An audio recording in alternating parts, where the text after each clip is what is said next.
अधिक रहेगा। इसी प्रकार से हम जलाशय की बात करते हैं कि जो जलाशय है, ये जलाशय भी तय करते हैं हमें पीने योग्य पानी चाहिए, कृषि के योग्य पानी चाहिए, घरेलू आवश्यकताओं के लिए पानी की आवश्यकता रहती है। बिन पानी सब सून की जो कहावत है, वो इसी प्रकार से चरितार्थ होती है। दूसरी स्थिति किस क्षेत्रों में वो स्थित है और अभिगम्यता, क्या वहां पर आसानी से पहुंचा जा सकता है? हम जंगल में मकान नहीं बनाते, हम पहाड़ के ऊपर मकान नहीं बनाते, हम दलदल के बीच मकान नहीं बनाते, तो अभिगम्यता भी प्रभावित करती है। तो ये प्राकृतिक कारक है जो प्रभावित करते हैं पृथ्वी की या पृथ्वी पर जनसंख्या के घनत्व और वितरण को। इसी प्रकार से हम बात करते हैं नेक्स्ट जो है कि रुकिएगा, ये कंप्लीट हो चुका है।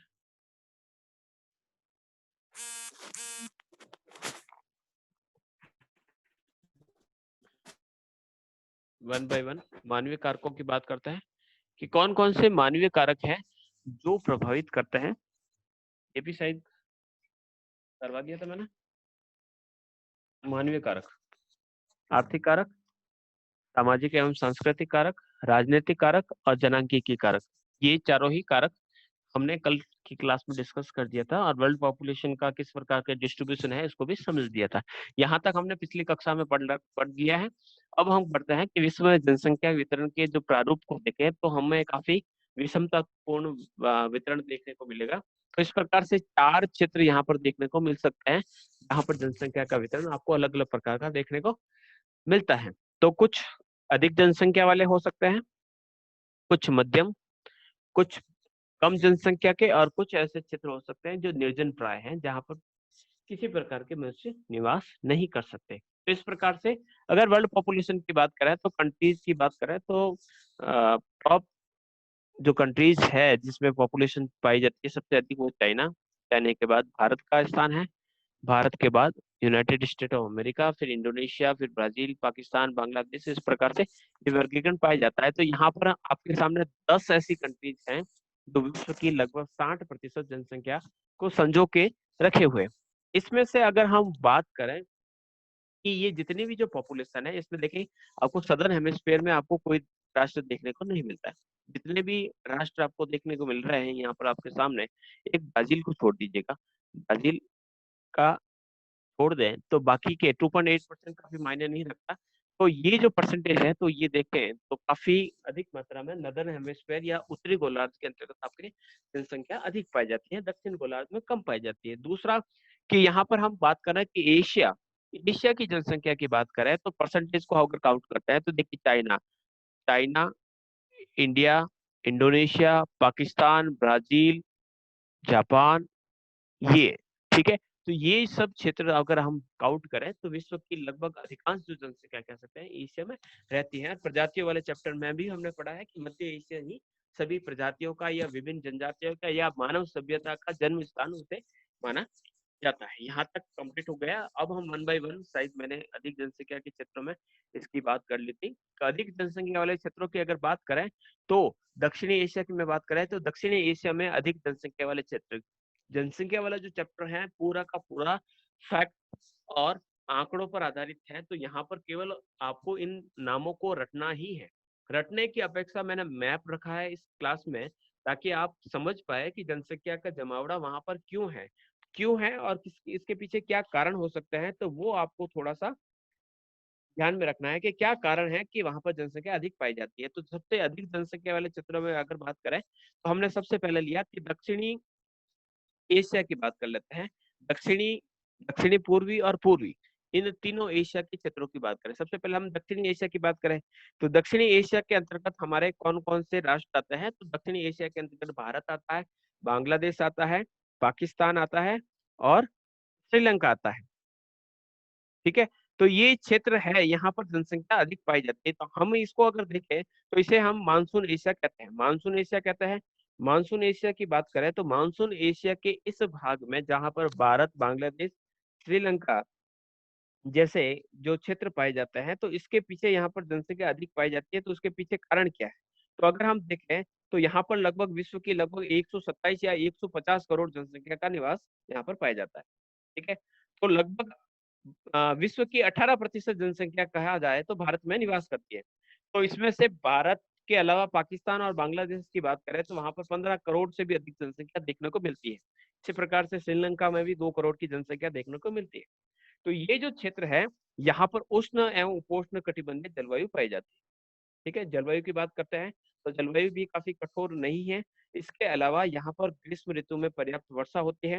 ये मानसून एशिया के क्षेत्रों में आता है, जहाँ पर उपजाऊ मिट्टी वाले क्षेत्र या बड़े बड़े मैदान पाए जाते हैं। तो इस प्रकार से ये उत्तम कृषि के प्रदेश है, जहाँ पर खेती की संभावना या खेती यहाँ पर अधिक मात्रा में की जा सकती है।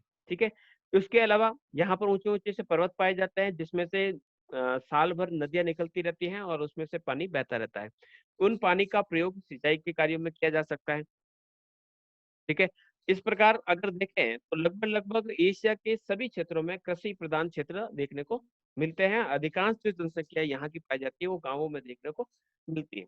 और अधिकांश जो यहाँ पर जो जनसंख्या पाई जाती है, वहां पर चावल प्रमुख खेती के रूप में की जाती है। यानी भारत, बांग्लादेश, पाकिस्तान और श्रीलंका की बात करें तो चावल संस्कृति यहाँ पर पाई जाती है। मुख्य रूप से ज्यादातर पूर्वी संस्कृति या फिर कह सकते हैं कि चावल संस्कृति, राइस कल्चर यहाँ पर पाया जाता है। जनसंख्या काफी अधिक पाई जाती है क्योंकि यहाँ पर उपजाऊ मिट्टी भी पाई जाती है, पर्याप्त वर्षा भी होती है, सिंचाई की सुविधाएं ज्यादा पाई जाती हैं। तो खाद्यान्नों की कृषि यहाँ पर प्रमुखतः की जाती है, जिसमें चावल तो प्रमुख है ही है, लेकिन चावल के अलावा गेहूं वगैरह जो अन्य कृषि के जो रूप है वो यहाँ पर किए जाते हैं। तो यही कुछ कारण है कि यहाँ पर जनसंख्या का विस्तार अधिक पाया जाता है। नेक्स्ट हम बढ़ते हैं, दूसरा जो क्षेत्र है वो है दक्षिणी पूर्वी एशिया। दक्षिणी पूर्वी एशिया जिसमें आपके म्यांमार देखिएगा, यहाँ पर जैसे मैंने कहा कि दक्षिणी एशिया, तो एशिया पूरा है, तो दक्षिणी एशिया के अंतर्गत हमने शामिल किया है तो भारत, बांग्लादेश, पाकिस्तान, ये है आपका 1 नंबर। ठीक है, फिर हम बात करते हैं दक्षिणी पूर्वी एशिया, जिसमें म्यांमार, जिस बर्मा, थाईलैंड, इंडोनेशिया, फिलीपींस और वियतनाम। ठीक है, ये है क्षेत्र आपके, ये वाला, ये क्षेत्र जो है, इस क्षेत्र को रखा गया है दक्षिणी पूर्वी एशिया के अंदर, जिसके अंतर्गत आपका सबसे पहला ये आपके म्यांमार आ जाएगा, बर्मा। ठीक है, उसके नीचे आपके थाईलैंड आ जाएगा। ठीक है, इसके नीचे ये जावा और सुमात्रा के द्वीप आ जाएंगे, जिसमें आपका इंडोनेशिया है, जावा, सुमात्रा। फिर आपका यहाँ पर वियतनाम का क्षेत्र आ जाएगा, वियतनाम। तो ये जो क्षेत्र है ये आता है दूसरे नंबर के अंतर्गत। ठीक है, तो जनसंख्या का अधिक जमावड़ा देखें तो आप देखेंगे कि दक्षिण एशिया में आपका भारत का स्थान पहला ही है। दक्षिणी पूर्वी एशिया में जनसंख्या इतनी नहीं पाई जाती है जितनी दक्षिण एशिया के अंतर्गत पाई जाती है। तीसरा क्षेत्र है वो पूर्वी एशिया।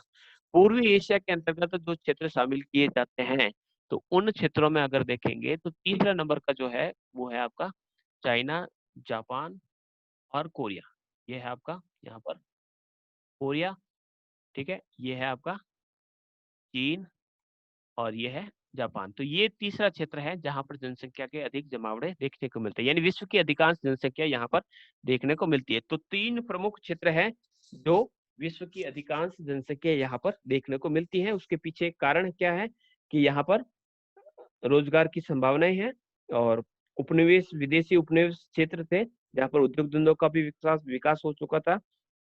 इसके अलावा वहां पर कई परंपरागत रूप कह दीजिए या फिर कृषि के जो कार्य की संभावना है, या विश्व की जो विभिन्न सभ्यताओं की जननी के रूप में भी कहा जा सकता है। तो ये जो क्षेत्र है वहां पर आपको जनसंख्या का जमावड़ा अधिक देखने को मिलता है। हाँ, रियलमी C2, कुछ प्रश्न?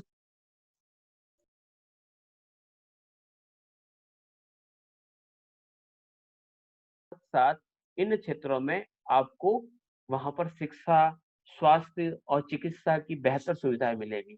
इसका अर्थ है कि वहां पर जनसंख्या अधिक मिलेगी, वहां पर परिवहन और संचार के विकास अधिक होंगे। तो यहाँ पर एक तो कारण है कि कोयला पेटी पाई जाती है, तो औद्योगिक कार्य यहाँ पर अधिक पाए जाते हैं। इसके अलावा यहाँ पर उपजाऊ नदी घाटियां भी पाई जाती हैं।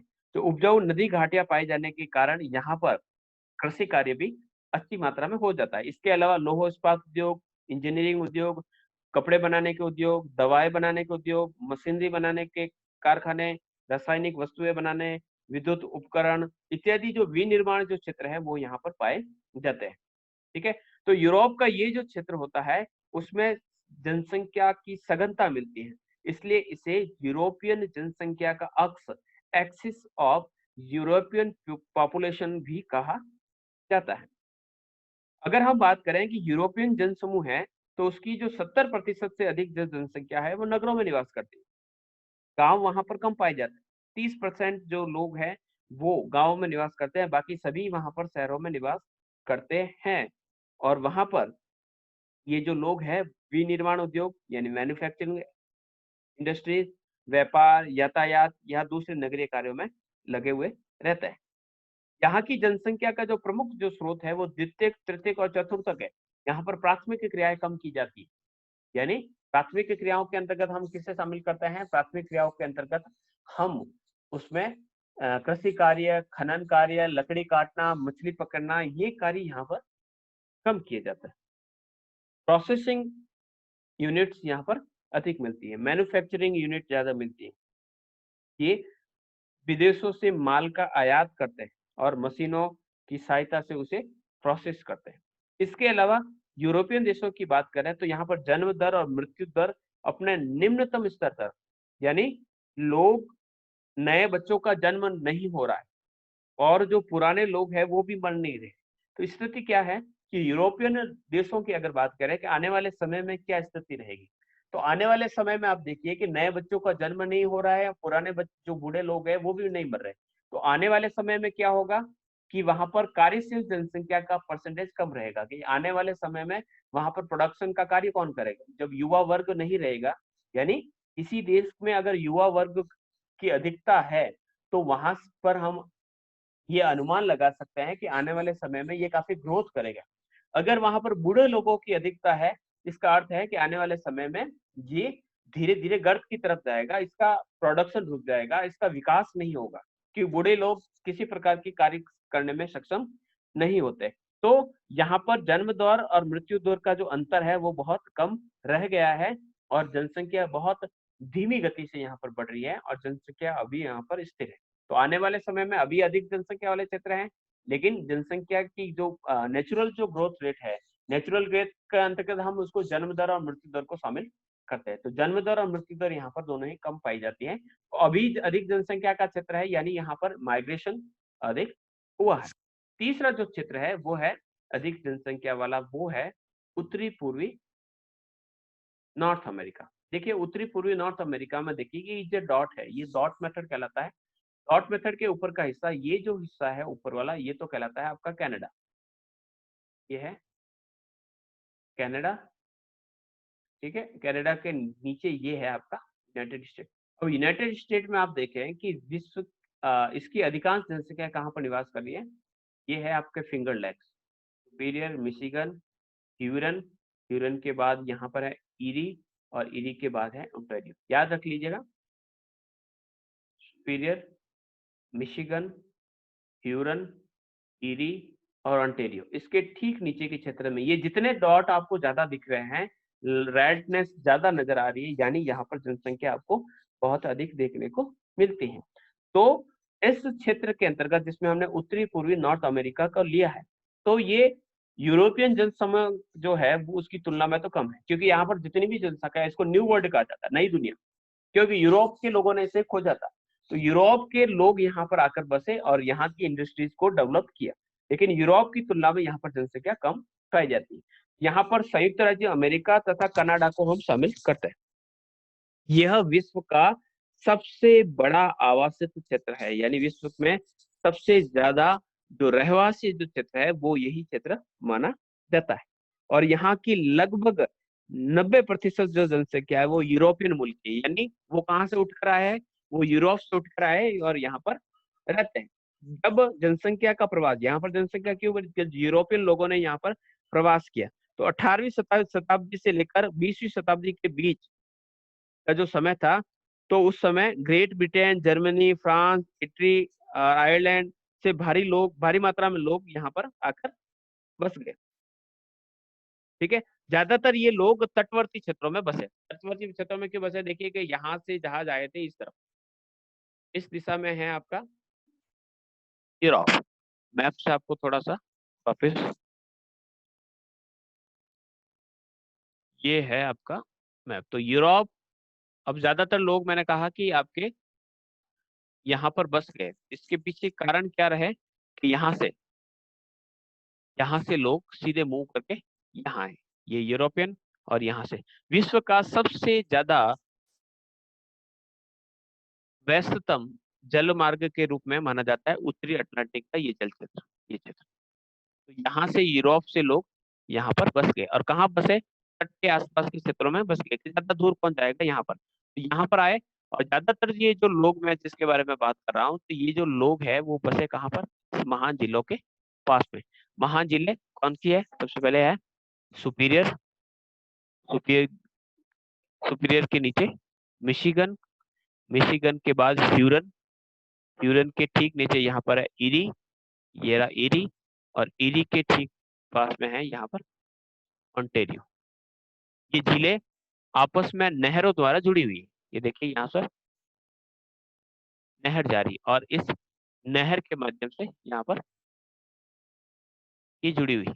तो इस प्रकार से नहरों के माध्यम से जुड़ी होने के कारण, दूसरा, इस क्षेत्रों के ठीक नीचे की तरफ ये जो क्षेत्र है, जैसे कि इंडियाना, ओहियो, पेंसिल्वेनिया, ये केंटुकी, वेस्ट वर्जीनिया, लोआ, मिनीसोटा, ये जो क्षेत्र है नॉर्थ डेकोटा, यहाँ पर कोयला और लोहा दोनों साथ साथ मिलते हैं। तो यही कारण है कि यहाँ पर जनसंख्या का जमावड़ा अधिक है, क्योंकि यहाँ पर रोजगार की संभावनाएं अधिक है। तो इस क्षेत्र में एक तो आसानी से पहुंचा जा सकता है, खनिज पदार्थ अधिक मात्रा में पाए जाते हैं, शक्ति के साधन यानी पावर, इलेक्ट्रिसिटी की कोई प्रॉब्लम नहीं है। तो यहाँ पर ज्यादा पूंजी का, प्रौद्योगिकी का और ज्ञान का यहाँ पर इन्वेस्ट हुआ, यानी यूरोपियन लोगों ने यहाँ पर ज्ञान का इन्वेस्ट किया, यहाँ पर टेक्नोलॉजी का इन्वेस्ट किया, यहाँ पर पूंजी का इन्वेस्ट किया।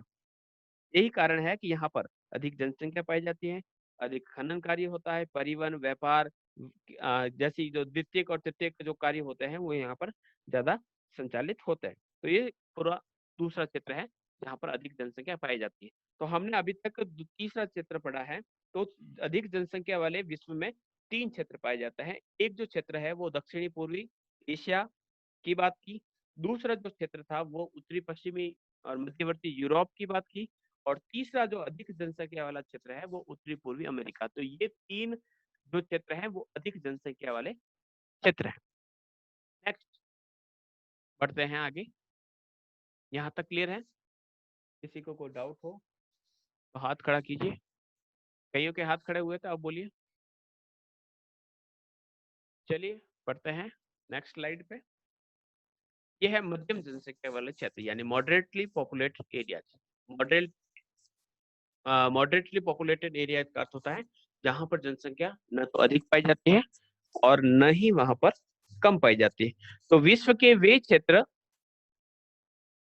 जहां पर प्राकृतिक और मानवीय दशाएं जनसंख्या के रहने के उपयुक्त नहीं है। प्राकृतिक दशाएं का अर्थ होता है रहने के युक्त नहीं है। प्राकृतिक दशाओं का अर्थ होता है वहां पर जैसे कि रेगिस्तान है, ज्यादा बर्फ पड़ती है, बहुत ज्यादा बारिश होती है, या फिर वहां पर बहुत ज्यादा वहां पर दलदल पाए जाते हैं, तो ये प्राकृतिक दशाएं। मानवीय दशाओं का अर्थ होता है कि वहां पर डाकू ज्यादा रहते हैं, लुटेरे ज्यादा रहते हैं, जंगली जानवर अधिक रहते हैं, लड़ाई झगड़े अधिक होते हैं, किसी एक ही धर्म विशेष के लोग रहते हैं, तो वहां पर दूसरे धर्म के या दूसरे लोग वहां पर कम रहना पसंद करते हैं कि यहाँ पर रहना ठीक नहीं है। तो ऐसे क्षेत्र जहां पर मानवीय और प्राकृतिक दशाएं लोगों के रहने लायक नहीं होती है, वहां पर जनसंख्या कम पाई जाती है या मध्यम प्रकार की पाई जाती है।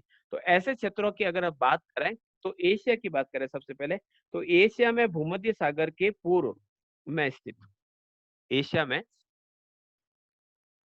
मैप वापिस पहुंचते हैं, हम एशिया पर पहुंच जाते हैं। और एशिया में अगर देखें तो ये रहा भूमध्य सागर, भूमध्य सागर के पूर्व में भूमध्य सागर, और भूमध्य सागर के पूर्व में हम बात करें तो पूर्व में हम बात करें टर्की। ठीक है,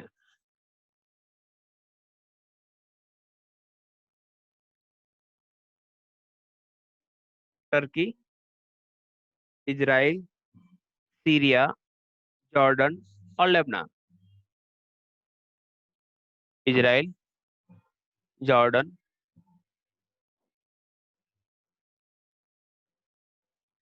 सीरिया का क्षेत्र भी आपको देखने को मिलेगा। इजराइल, ये है लेबनान। लेबनान के ठीक ऊपर यहाँ पर जाता है, टर्की का क्षेत्र आएगा यहाँ पर।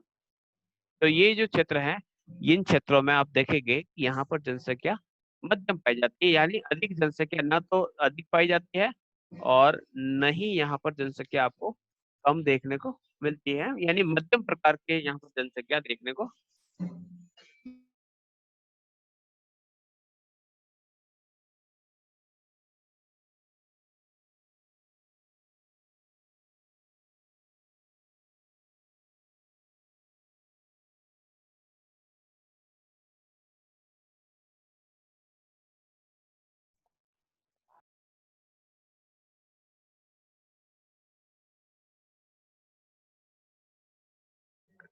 टर्की का है या तुर्की का है, एक ही बात है। इसके भी दो पार्ट है, कुछ भाग एशिया के अंतर्गत आता है, उसे हम एशियन टर्की कहते हैं। तो ये जो क्षेत्र है वहां पर जनसंख्या कम देखने को मिलती है। तो एक क्षेत्र तो हो गया ये वाला जो एशिया के भूमध्य सागर के पूर्व में है।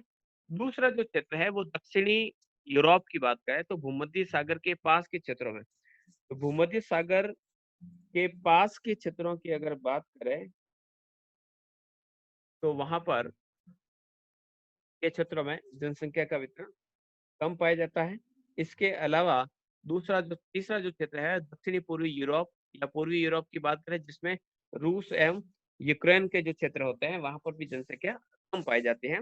तो यहाँ पर जो तटवर्ती भाग है तो वहां पर सामान्य सी जनसंख्या देखने को मिलेगी, यानी ना तो ज्यादा बिखरी हुई जनसंख्या मिलेगी और नहीं वहां पर अधिक जनसंख्या देखने को मिलेगी। ये वह क्षेत्र है जहाँ पर रसदार फलों की खेती की जाती है।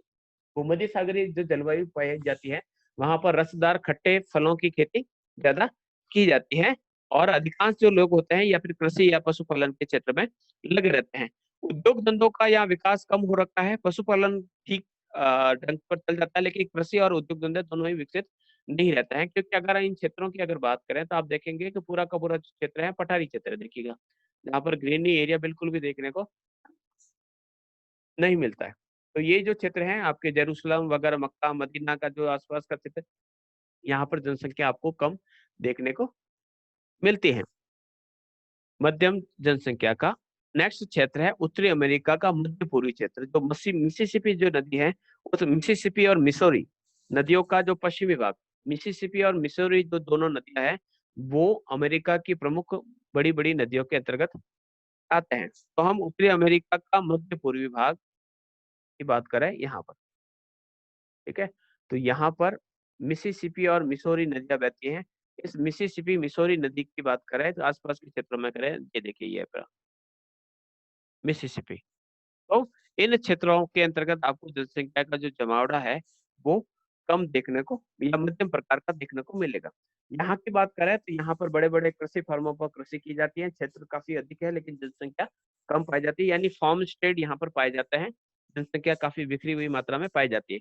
इसके अलावा लैटिन अमेरिका की बात करें तो लैटिन अमेरिका के पूर्वी और पश्चिमी समुद्र तटीयों या जो कैरिबियन देश हैं, कैरिबियन देशों का अर्थ होता है ये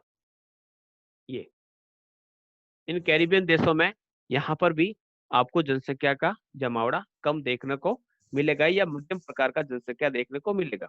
इन क्षेत्रों की बात करें, ये तो हो गया उत्तरी अमेरिका या तटीय क्षेत्रों की। दक्षिणी अमेरिका की बात करें तो दक्षिणी अमेरिका के जो क्षेत्र है जो आपके पैसिफिक महासागर के साथ लगता है, तो इसमें कोलंबिया है, इक्वेडर है, इक्वेडर के ठीक नीचे यहाँ पर चिली, इक्वेडोर के नीचे पेरू है, पेरू के नीचे आपका चिली है। ये जो क्षेत्र है इन क्षेत्रों में भी आपको जनसंख्या का जमावड़ा कम देखने को मिलेगा, यानी मध्यम प्रकार का देखने को मिलेगा। इसके अलावा विश्व के दूसरे क्षेत्रों की बात करें तो हम अफ्रीका पर पहुंचते हैं। तो अफ्रीका की अगर बात करें तो अफ्रीका में नील नदी की घाटी, अब नील नदी कहाँ पर है तो नील नदी का ये रहा डेल्टा, देखो ये कायरो, ये ये नील नदी का डेल्टा जहाँ पर इजिप्ट शहर बसा है, इजिप्ट के आसपास के क्षेत्र में जिसे मिस्र कहा जाता है, मिस्र मिस्र के अलावा मोरक्को, ये इजिप्ट हो गया, इसके अलावा अब मोरक्को की बात करते हैं। मोरक्को, अल्जीरिया, इन क्षेत्रों में। फिर समुद्र तटीय क्षेत्रों की बात करें तो समुद्र तटीय क्षेत्रों की बात करें तो यहाँ पर आया हुआ है आपका गिनी। ये गिनी का खाड़ी है, तो गिनी का जो तट है वहां पर जनसंख्या का मध्यम विस्तार पाया जाता है। इसके अलावा नाइजीरिया, घाना, और घाना के पास से आपको मिलेगा ये रहा नाइजीरिया।